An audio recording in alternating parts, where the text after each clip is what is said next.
सभा के द्वारा और राष्ट्रीय परशुराम परिषद के द्वारा और जितनी संस्थाओं के द्वारा माननीय मंत्री जी काम कर रहे हैं देश स्तर पर। बिहार में भी अभी एक बागेश्वर धाम सरकार का हम लोगों ने कार्यक्रम किया था, आप लोगों ने देखा होगा गांधी मैदान में। तो समाज को सबसे पहले 3 चीजों की आवश्यकता है। यदि 3 चीजों का विकास हो जाएगा तो हमारा समाज पूरा भारत जो है पुराना जो सोने की चिड़िया कहा जाता है, हम लोग अपने गौरव को वापस ला पाएंगे। आज सबसे बड़ी जो समस्या होती जा रही है हम लोग के साथ, आज देश जब आजाद हुआ था तो देश में 25% ब्राह्मण हुआ करते थे। आज आप लोग को सोचने की आवश्यकता है, आज हमारी जनसंख्या 10% से भी नीचे जा रही है पूरे देश स्तर पर आप देखेंगे तो। आने वाला समय में आज पहलगाम में घटना हुई, आप सोचिए एक बार अपने ध्यान से, यदि किसी का एक बच्चा हो और अपने घाटी में उसकी हत्या कर दी हो तो उसके घर में फिर दूसरा कोई नाम लेने वाला नहीं है। इसलिए ब्राह्मणों को सबसे पहले यदि अभी इस चीज की आवश्यकता है तो अपनी जनसंख्या को बढ़ाना होगा, तभी हम लोग सनातन और देश की रक्षा कर सकते हैं। जब जनसंख्या ही नहीं रहेगी ब्राह्मणों की तो ब्राह्मण सभा कहाँ से चलेगा, सनातन परिषद कहाँ से चलेगा। इसलिए सबसे पहले जो जरूरी चीज है कि अपनी जनसंख्या हम जब तक नहीं, हम 2 हमारे 2 होने चाहिए, हमारे 4 होने चाहिए, हम 2 और हमारे 1 होने चाहिए, क्या आप लोग को तय करना होगा। इसलिए हम लोग कहते चलते हैं, मैं चढ़ते की धरती से आया हूँ और आप लोग के बीच यही 2-3 रिक्वेस्ट है कि जब तमिलनाडु में करुणानिधि वगैरह ने जो आंदोलन किया और वहां से ब्राह्मणों को राजनीति से अलग कर दिया तो सारे बुद्धिजीवियों की मीटिंग हुई।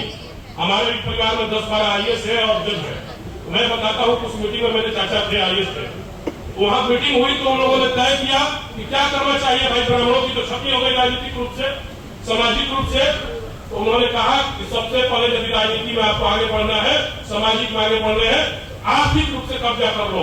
और आर्थिक रूप से कब्जा करने का उन्होंने प्रोग्राम बनाया। तमिलनाडु में जितने भी मेडिकल कॉलेज है, पैरा मेडिकल कॉलेज है, बड़े बड़े स्कूल है, ब्राह्मणों ने अपनी जमीनें एक दूसरे को मदद करके और सारे इंस्टीट्यूशन खोलने का काम शुरू किया। और आज कर्नाटक और खास करके तमिलनाडु में जाइएगा तो ब्राह्मण इतने सक्षम है कि जब एक मेडिकल कॉलेज आपके एक जिला में किसी ब्राह्मण भाई का हो गया तो 5-5 विधायक बनाने की क्षमता रखता है। इसलिए यदि आपको सबसे पहले किसी चीज पर कब्जा करने की जरूरत है, आर्थिक रूप से कब्जा करने की जरूरत है, यदि आर्थिक रूप से आप सक्षम हो जाएंगे तो मैं ये चैलेंज करता हूँ कि सामाजिक और राजनीतिक रूप से आपसे कोई ताकतवर नहीं होगा। इसलिए आप लोग सभी लोग एकजुट होकर के पहले आर्थिक शक्ति बनिए। आज अमेरिका आर्थिक शक्ति है तो उसके पास सामाजिक शक्ति भी है और उसके पास राजनीतिक शक्ति भी है। इसलिए मेरे मित्रों, हमारे पूर्वजों ने कहा है कि तलवारों के धारों पर इतिहास हमारा बनता है, जिस ओर जवानी चलती है उस ओर जमाना चलता है। आप तो तैयार हो जाइए और यदि सामाजिक और राजनीतिक रूप से आपको मजबूत होना है तो पहले आर्थिक अपने आप को मजबूत करिए। और अपनी जनसंख्या आज हम दो हमारे 1 होते जा रहे हैं, हम 2 हमारे 4 होना चाहिए। आज ऐसा होने वाला समय है। आज आप विश्वास कीजिए, आपको जनसंख्या की काउंटिंग जाति के आधार पर होगी। यदि आपकी जाति के आधार पर जनसंख्या होगी, आने वाले समय में आपकी 10% आबादी यदि गिनी जाती है तो सारे आरक्षण और प्रावधान ला करके लगभग आपको राजनीति से भी निकाल फेंका जाएगा और आने वाले समय में आपका कोई सुध लेने वाला नहीं है। इसलिए आप लोगों से मैं आग्रह करने आया हूँ चढ़ते की धरती से, आप लोग सब लोग अपने आप को सबल बनाइए और जो काम माननीय मंत्री जी कर रहे हैं उस काम को हम लोग मिलकर उनका तन मन धन से सहयोग करें और हम लोग ऐसा मजबूत करें इस संगठन को कि आने वाले समय में ये संगठन एक देश का उदाहरण बने और आने वाले समय में हम एक शक्ति के रूप में उभरे।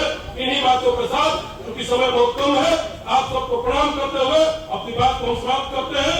जय हिंद, जय भारत माता। और सभी लोग बोलेंगे भारत माता की जय।